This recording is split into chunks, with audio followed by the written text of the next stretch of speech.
But they think that it's worth it because they're bringing information, or I don't know what they think actually.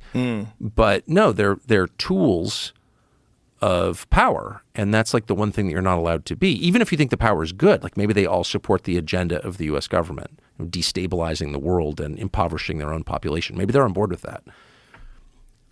Even if they are, they shouldn't do it, because the job of the media, the press, is to keep power in check. You are kind of like the seatbelt, right? Right. You make sure that things don't go too far. So, and they're not doing that. They're acting as a willing handmaiden. When do you think that power. switched? Well, I think it's been the case for a long time.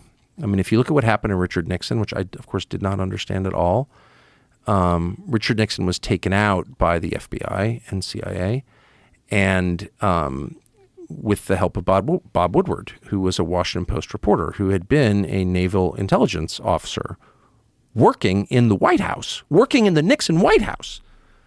And then he shows up like a year later, and he's this brand new reporter. He'd never been a journalist at all. He's a naval intel officer, the famous Bob Woodward we all revere.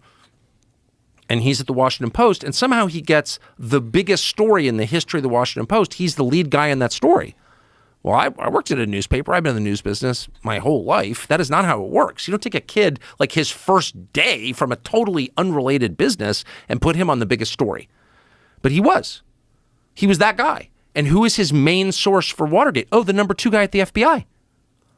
Oh, so you have the naval intelligence officer working with the FBI official to destroy the president.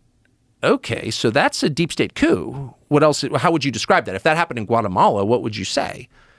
And yet the way it was framed and the way that I accepted for decades was, oh, this intrepid reporter fought power. No.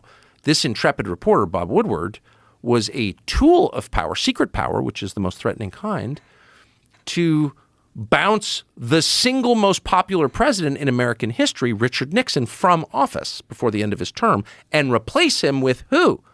Oh, Gerald Warren Commission. Now, how did Gerald Ford get to be Richard Nixon's vice president? Well, because Carl Albert, the Democrat Speaker of the House, told him, you must choose him. We will only confirm him when they sent the actual elected vice president away for tax evasion, Spiro Agnew of Maryland.